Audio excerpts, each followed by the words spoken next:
یہ فیصلاباد ہے، وہی شہر جہاں صبحیں یونیفارم میں نکلتی ہیں اور شامیں خوف میں ڈوب جاتی ہیں۔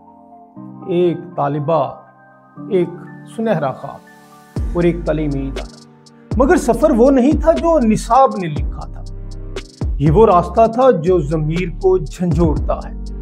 دو درندہ صفت وین ڈرائیورز، جن کے ساتھ روز صبح والدین اپنی بیٹی کو اعتماد کے ساتھ دروازے تک بھیجتے ہیں، مگر ان بدبخت ڈرائیورز نے والدین کے اعتماد کو ہوس میں تولا، عزت کو بلیک میل کیا اور ایک معصوم طالبہ کی زندگی کو برباد کر دیا۔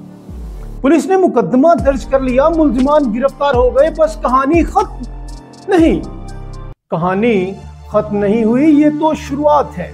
میرے الفاظ اور یہ پروگرام کرے گا اس نئی کہانی کی شروعات۔ سوال یہ ہے کہ آخر یہ ڈرائیورز بنتے کہاں سے ہیں؟ کون سا ایسا ادارہ ہے جو ان کی ذمہ داری لیتا ہے؟ کون ان کی شناخت چیک کرتا ہے؟ کون ان کی ویریفیکیشنز کرتا ہے؟ کون ان کے ماضی، ان کے ریکارڈ، ان کے اداروں کو، ان کے ارادوں کو جانچتا ہے؟ ہم کس صدی میں جی رہے ہیں؟ کیا ترقی یافتہ قومیں اپنے بچوں کو غیر رجسٹرڈ، غیر ویریفائڈ ڈرائیورز کے حوالے کرتی ہیں؟ ایسا نہیں ہوتا۔ وہاں ایسا نہیں ہوتا کیونکہ وہاں ذمہ داری صرف ایک لفظ نہیں، ایک نظام ہے۔ مگر یہاں تعلیم کاروبار بن چکی ہے۔ ادارے صرف فیسیں اکٹھی کرنے تک محدود ہیں۔ یونیورسٹیوں اور کالجز کے باہر درجنوں وینز، درجنوں ٹیکسیاں ریگولر کھڑی ہوتی ہیں، کسی کی رجسٹریشن نہیں، کسی کی ویریفیکیشن نہیں۔ اگر خدا نخواستہ کوئی واقعہ ہو جائے،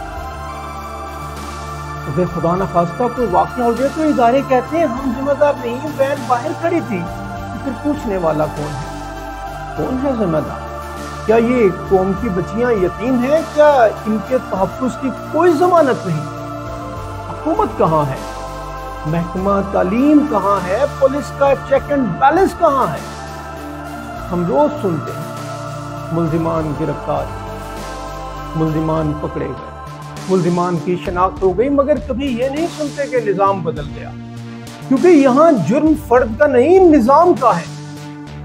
اور بدقسمتی سے یہ پہلا واقعہ نہیں ہے، ایسے درجنوں واقعات روز ہوتے ہیں، مگر صرف چند خبروں کی صورت میں سامنے آتے ہیں، باقی مظلوموں کی طرح خاموشی سے دفن ہو جاتے ہیں۔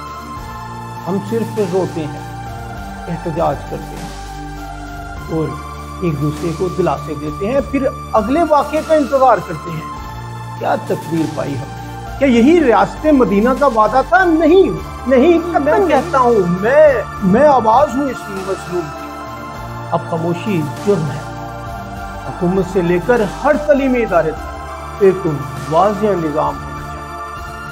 ہر وین ڈرائیور کی verification, bio data, police record اور آئی ڈی کلیئرنس بہت لازمی ہے، کیونکہ جب ادارے ذمہ داری چھوڑ دیتے ہیں تو معاشرے درندوں کے حوالے ہو جاتے ہیں۔